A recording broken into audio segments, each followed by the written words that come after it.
मराठी कथा या यूट्यूब चॅनलवर सर्व प्रेक्षकांचे पुन्हा एकदा खूप खूप मनापासून स्वागत। तर आज आपण एक नवीन कथा पाहणार आहे, शापित बाहुली। चला तर मग लगेच सुरुवात करूया शापित बाहुली या कथेसाठी। पुण्याच्या वेशीवर असलेल्या एका शांत आणि निसर्गरम्य परिसरातील नवीन रो हाऊस। कथेचा नायक नितीन, वय 28 वर्ष, आर्किटेक्ट, आणि त्याची पत्नी अंजली यांनी नुकतंच आपल्या स्वप्नातलं घर विकत घेतलं होतं। घरात शिफ्ट होताना दोघेही खूप आनंदात होते। घराची साफसफाई करत असताना नितीनला जिन्याखालच्या एका जुन्या बंद असलेल्या अडगळीच्या खोलीची किल्ली सापडली। नितीनने कुतूहलाने तो दरवाजा उघडला। खोलीत खूप जळमटं आणि धूळ होती। तिथल्या एका लाकडी पेटीवर जुनं कापड टाकलेलं होतं। नितीनने ते कापड बाजूला सारलं तर आत एक जुनी विंटेज पद्धतीची मातीची बाहुली ठेवली होती। तिचे कपडे मळलेले होते, पण तिचे डोळे अत्यंत चमकदार आणि निळे होते, जे हुबेहूब जिवंत माणसासारखे वाटत होते। नितीन आणि अंजलीचा दिवाणखाना म्हणजे लिव्हिंग रूम। नितीन ती बाहुली घेऊन हॉलमध्ये आला। अंजलीने ती बाहुली पाहताच तिच्या अंगावर एक अजब काटा आला। ती बाहुली दिसायला सुंदर होती, तरी तिच्या चेहऱ्यावर एक क्रूर उपरोधिक हसू असल्यासारखं वाटत होतं। तर अंजली म्हणाली, नितीन, मला ही बाहुली जरा विचित्र वाटते। तिचे डोळे बघ, कसे आपल्याकडेच बघत आहेत। हिला घरात नको ठेवूस, कचऱ्यात टाकून दे। नितीन हसला आणि म्हणाला, अरे अंजली, ही खूप जुनी अँटिक बाहुली आहे। बाजारात हिची किंमत हजारांत असेल। साफ केली की मस्त दिसेल। नितीनने तिची धूळ साफ केली आणि हॉलमधील एका काचेच्या कपाटात शोकेसमध्ये मध्यभागी ठेवून दिले। मध्यरात्रीचे 2 वाजले होते। घरात संपूर्ण शांतता होती। नितीन आणि अंजली बेडरूममध्ये गाढ झोपले होते। अचानक हॉलमधून काहीतरी खाली पडल्याचा खनकर आवाज आला। अंजली दचकून जागी झाली होती। तिने नितीनला उठवले, नितीन उठा, हॉलमध्ये काहीतरी पडले। नितीनने डोळे चोळत टॉर्च घेतली आणि तो हॉलमध्ये आल्यावर नितीनने पाहिले की शोकेसच्या काचेच्या कपाटाचा दरवाजा उघडा होता आणि ती बाहुली कपाटातून खाली जमिनीवर पडली होती। कपाटाचा लॉक सैल झाला असेल असा विचार करून नितीनने बाहुली उचलली आणि पुन्हा कपाटात ठेवून दरवाजा घट्ट बंद केला। पण तो जसा मागे वळला तसा त्याला भास झाला की त्याच्या पाठीमागे कोणीतरी बारीक लहान पाऊल वाजले। तापान घसरले आणि विचित्र स्वप्ने पडण्यासाठी सुरुवात झाली। घरातली परिस्थिती हळूहळू बदलू लागली होती। उन्हाळ्याचे दिवस अजूनही रात्रीच्या वेळी घरातलं तापमान अचानक खूप कमी व्हायचं। घरात एक प्रकारचा कुबट आणि कुजलेल्या मांसासारखा वास येऊ लागला होता। भयानक स्वप्न। त्या रात्री अंजलीला एक अत्यंत भयानक स्वप्न पडलं। स्वप्नात तिला दिसलं की ती बेडवर बांधलेली आहे आणि ती शोकेसमधली बाहुली हळूहळू चालत तिच्या छातीवर येऊन बसली आहे। त्या बाहुलीने अंजलीचा गळा आवळायला सुरुवात केली आणि तिच्या तोंडातून रक्ताची धार वाहू लागली। अंजली मोठ्याने किंचाळली आणि जागी झाली। तिचा श्वास फुलला होता आणि तिच्या गळ्यावर खरोखरच बोटांचे लहान लाल निशाण उमटले होते। नितीनच्या घरात आलेला टायगर नावाचा एक पाळीव लॅब्राडोर कुत्रा होता। प्राण्यांना नकारात्मक ऊर्जा लवकर समजते असं म्हणतात। टायगरने घरात आल्यापासून त्या कपाटाकडे बघून भुंकायला सुरुवात केली होती। तो कपाटाच्या जवळ जायलाही घाबरायचा।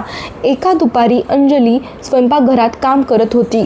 अचानक टायगर हॉलमध्ये प्रचंड मोठ्या आणि केविलवाण्या सुरात ओरडू लागला। अंजली धावत हॉलमध्ये आली तर टायगर कपाटासमोर उभा राहून हवेत कोणावर तरी गुरगुरत होता।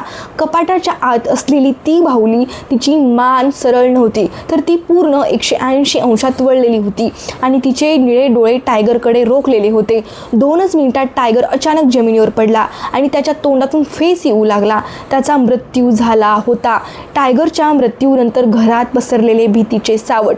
कुत्र्याच्या अकस्मात मृत्यूने अंजली पूर्णपणे खचली होती। तिने नितीनला ठणकावून सांगितले, नितीन, हा सगळा प्रकार त्या बाहुलीमुळेच होतोय। आज मी हिला या घरात ठेवणार नाही। अंजलीने कपाटातून ती बाहुली काढली, एका काळ्या प्लास्टिकच्या पिशवीत टाकली आणि घराबाहेर असलेल्या मोठ्या कचरा कुंडीत नेऊन फेकून दिली। अंजलीला वाटले की आता सुटका झाली। ती घरात आली आणि फ्रेश होऊन हॉलमध्ये आली। सोफाकडे पाहताच तिच्या पायाखालची जमीन सरकली। ती बाहुली पिशवीतून बाहेर बाहेर निघून सोफ्यावर मधोमध बसली होती. तिच्या अंगावर कचऱ्याची धूळ होती आणि तिच्या हातात स्वयंपाकघरातला एक धारदार सुरी होती. नितीनने त्याच्या एका मित्राच्या ओळखीने अघोरी बाबा नावाचा एक तंत्रमंत्र जाणणाऱ्या साधूला बोलावले होते. बाबा घरात आले. त्यांनी पाऊल ठेवताच सांगितले, या घरात खूप मोठी असुरी आणि शापित ऊर्जा आहे. त्यांची नजर सोप्यावरील बाहुलीवर पडली. बाबांनी काही मंत्र पुटपुटले आणि बाहुलीवर पवित्र पाणी शिंपडले. पाणी पडताच बाहुलीच्या अंगातून काळा धूर निघू लागला. बाबांनी सांगितले, ही साधी बाहुली नाही. 100 वर्षांपूर्वी एका क्रूर तांत्रिकाने एका निष्पाप मुलीचा छळ करून तिचा बळी दिला होता आणि तिचा आत्मा या मातीच्या बाहुलीत कैद केला होता. या बाहुलीला शापूत बाहुली म्हणतात. हिला मारणे सोपे नाही, कारण हिच्या मृत्यूची भूक आहे. बाबांनी हॉलच्या मध्यभागी लिंबू, कुंकू आणि काही कोळशाच्या सहाय्याने एक सुरक्षा चक्र बनवले. त्यांनी बाहुलीला त्या चक्राच्या मध्यभागी ठेवले आणि विधी सुरू केला. नितीन आणि अंजली एका कोपऱ्यात घाबरून उभे होते. अचानक घरातील सर्व दिवे विझले. अंधारात फक्त बाबांच्या मंत्रांचा आवाज येत होता. अचानक मंत्रांचा आवाज बंद झाला आणि एका भयानक किंकाळीचा आवाज घुमला. दिवे पुन्हा चालू झाले. तेव्हा समोरचे दृश्य पाहून अंजलीचे डोळे बंद केले. बाबा जमिनीवर रक्ताच्या थरात पडले होते. त्यांच्याच त्रिशूळाने त्यांच्या गळ्यावर वार करण्यात आला होता आणि ती बाहुली बाबांच्या रक्ताने महाकलेली त्यांच्या छातीवर बसून अट्टहासाने हसत होती. एका लहान मुलीच्या आवाजात. बाबांच्या मृत्यूनंतर नितीन आणि अंजली घरातून पळून जाण्याचा प्रयत्न करतात. आता नितीनलाही समजले होती की त्याची एक चूक किती मोठी होती. त्याने अंजलीचा हात धरला आणि ते मुख्य दरवाजाकडे धावले. नितीनने दरवाजाची लॉक उघडण्याचा प्रयत्न केला, पण दरवाजा जणू भिंतीचा एक भाग झाला होता. तो हलतही नव्हता. कोंडी त्यांनी खिडक्या तोडण्याचा प्रयत्न केला, पण खिडक्यांच्या काचा लोखंडासारख्या कडक झाल्या होत्या. मोबाईलचे नेटवर्क पूर्णपणे गायब झाले होते. घराचे रूपांतर एका जिवंत तुरुंगात झाले होते.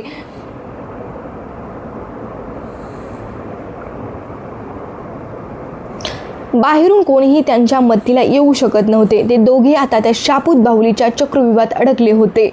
रात्रीचे 1 वाजले होते. घरातील वीज पूर्णपणे खंडित झाली होती. अंधाऱ्या घरात आता फक्त एका लहान मुलीच्या पैंजणाचा छुम छुम आवाज आणि तिचे अंगावर काटा आणणारे हसणे ऐकू येत होते. आवाज आला, चला आपण लपाछपी खेळूया. जो सापडेल तो मरेल. लपण्याची जागा. नितीन आणि अंजली धावत वरच्या मजल्यावरील बेडरूममध्ये गेले. त्यांनी पलंगाच्या खाली लपायचे ठरवले. ते दोघे श्वास रोखून पलंगाखाली पडले होते. अंधारात त्यांना बेडरूमच्या दरवाजातून 2 लहान पावले आत येताना दिसली. ती पावले हळूहळू पलंगाच्या दिशेने सरकत होती. पलंगाखालचा थरार. ती पावले पलंगाच्या अगदी जवळ येऊन थांबली. नितीनने अंजलीच्या तोंडावर हात ठेवला होता, जेणेकरून तिचा श्वास ऐकू येणार नाही. 2 मिनिटे काहीच हालचाल झाली नाही. नितीनला वाटले की बाहुली निघून गेली, पण अचानक पलंगाची गादी वर उचलून गेली. एका अदृश्य शक्तिशाली शक्तीने अंजलीचे पाय पकडले आणि तिला पलंगाखालून जोरात बाहेर खेचले. अंजली ओरडली, नितीन वाचव मला. नितीनने तिचा हात पकडण्याचा प्रयत्न केला, पण तिचा हात सुटला. अंजली हवेत तरंगत बेडरूमच्या बाहेर अंधारात निघून गेली आणि दरवाजा स्वतःहून बंद झाला. धाडकन. बेडरूममध्ये एकटा पडलेला नितीन. रात्रीचे 2:30 वाजले होते. अंजलीला वाचवण्यासाठी नितीनने दरवाजावर लाथा मारल्या. अनेक प्रयत्नानंतर दरवाजा तुटला. बाहेरचा कॉरिडॉर पूर्णपणे अंधारात बुडाला होता. नितीन टॉर्च घेऊन अंजलीचा शोध लागला. अंजली, कुठे आहेस तू? त्याला जिन्यावरून खाली जाणाऱ्या रक्ताच्या पाऊलखुणा दिसल्या. त्या पाऊलखुणा थेट त्याच जिन्याखालच्या जुन्या अडगळीच्या खोलीकडे जात होत्या, जिथून नितीनने त्या बाहुलीला बाहेर काढले होते. नितीन समजला की या खेळाचा शेवट त्याच खोलीत होणार आहे. नितीनने खोलीत पावले ठेवली. तिथले वातावरण अत्यंत भयानक होते. खोलीच्या मध्यभागी अंजली एका लाकडी खुर्चीला साखळ्यांनी बांधलेली होती. ती बेशुद्ध होती आणि तिच्या कपाळावर जखम झाली होती. बाहुलीचे रूप. अंजलीच्या डोक्यावर ती शापित बाहुली बसली होती. नितीनला पाहताच बाहुलीचे डोळे लाल झाले. तिचा आवाज आता एका लहान मुलीचा नव्हता, तर एका अवाढव्य राक्षसासारखा घुमला. नितीन, तू माझ्या घरातून माझी शांतता भंग केलीस. आता तुझी पत्नी माझ्या नवीन शरीराचे माध्यम बनेल. मी हिच्या शरीरात प्रवेश करणार. खोलीच्या कोपऱ्यात नितीनला बाबांच्या झोळीतून पडलेला एक जुना ग्रंथ दिसतो. बाहुली अंजलीवर काळी जादू करण्याचे मंत्र म्हणण्यात व्यस्त होती. नितीनने हळूच मागे सरकून जमिनीवर पडलेला बाबांचा तो पवित्र ग्रंथ उचलला. बाबांनी मरण्यापूर्वी एका पानावर खून केली होती. त्या ग्रंथात लिहिले होते की या बाहुलीचा आत्मा एका विशेष हृदय चक्रात दडलेला आहे, जो बाहुलीच्या छातीच्या आत असलेल्या एका काळ्या दगडाच्या स्वरूपात आहे. जर तो दगड पवित्र अग्नीने किंवा चांदीच्या शस्त्राने नष्ट केला तर आत्मा मुक्त होईल आणि शाप संपेल. नितीनला समजले की वेळ खूप कमी आहे. बाहुलीचे मंत्र संपत आले होते आणि अंजलीचे शरीर थरथरू लागले होते. तिचा आत्मा कमकुवत होत होता. नितीनने बाजूला पडलेली एक लोखंडी सळी घेतली. तिचे टोक खूप टोकदार होते. त्याने खिशातून लायटर काढला आणि सळीचे टोक आगीने लाल गरम केले. हे दुष्ट शक्ती थांब, नितीन ओरडला. बाहुलीने रागारागाने नितीनकडे पाहिले आणि हवेतून एका अदृश्य शक्तीने नितीनवर प्रहार केला. नितीन भिंतीवर आदळला, पण त्याने हातातली ती गरम सळी सोडली नाही. तो उठला आणि जीवाची बाजी लावून थेट बाहुलीच्या दिशेने धावला. बाहुलीने नितीनचा गळा आवळण्यासाठी आपले लहान हात हवेत उचलले. नितीनचा श्वास गुदमरू लागला. त्याने डोळे बाहेर येऊ लागले, पण त्याने आपली संपूर्ण ताकद एका हातामध्ये एकवटली आणि ती लाल गरम झालेल्या सळी थेट बाहुलीच्या छातीमध्ये मधोमध खुपसली. कडकडाट असा आवाज आला. सळी बाहुलीच्या छातीतील त्या काळ्या दगडाला लागली होती. बाहुलीच्या तोंडातून एक एक एक अंगावर काटा आणणारी, कानठळ्या बसवणारी किंकाळी निघाली. तिच्या निळ्या डोळ्यांतून आणि छातीतून काळे रक्त वाहू लागले. संपूर्ण खोलीत एक तीव्र प्रकाश पडला आणि बाहुलीचे मातीचे शरीर तुकडे तुकडे होऊन जमिनीवर विखुरले. अंधाराचा अंत आणि मुक्ती. बाहुली फुटताच घरातील ती आसुरी शक्ती हवेत विरून गेली. घरातील थंडी नाहीशी झाली आणि पुन्हा सामान्य वातावरण झाले. नितीन जमिनीवर पडला आणि जोरात श्वास घेऊ लागला. अंजलीची शुद्ध आली. खुर्चीवर बांधलेली अंजली हळूहळू शुद्धीवर आली. साखळ्या आपोआप गळून पडल्या होत्या. तिने नितीनला पाहिले आणि ती धावत जाऊन त्याला बिलगली. नितीन, आपण वाचलो. नितीनने जमिनीवर पडलेल्या बाहुलीच्या राखेकडे पाहिले आणि म्हणाला, हो अंजली, तो शाप आता कायमचा संपला आहे. सकाळी 7 वाजता घराबाहेर पोलिसांच्या गाड्या उभ्या होत्या. सकाळी घराचे दरवाजे आपोआप उघडले होते. नितीनने लगेच पोलिसांना फोन केला होता. बाबांचा मृतदेह आणि घरात झालेली तोडफोड पाहून पोलिसही थक्क झाले होते. नितीन आणि अंजलीने त्यांना सर्व हकीकत सांगितली.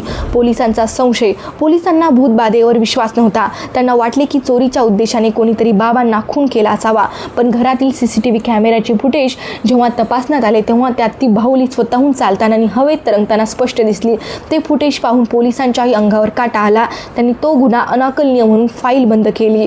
1 महिन्यानंतरचा काळ. त्या भयानक घटनेनंतर नितीन आणि अंजलीने ते रो हाऊस विकून टाकले. त्या घरात राहणे आता त्यांच्यासाठी शक्य नव्हते. ते पुण्याच्या मध्यवर्ती भागात एका सुरक्षित आणि गजबजलेल्या अपार्टमेंटमध्ये शिफ्ट झाले. आता त्यांच्या घरात कोणतीही जुनी किंवा अँटिक वस्तू नव्हती. अंजली आता बऱ्यापैकी बरी झाली होती. तरीही रात्रीच्या वेळी हलकासा आवाज झाला की दचकून जागी व्हायची. नितीन तिची काळजी घ्यायचा. त्यांना कळून चुकले होते की काही गोष्टींमागील रहस्यांचा शोध न घेणेच माणसाच्या हिताचे असते. नितीन आणि अंजलीची नवीन घर. रात्री 12 वाजले होते. नितीन आपल्या लॅपटॉपवरून काम करत होता. अंजली बेडरूममध्ये झोपली होती.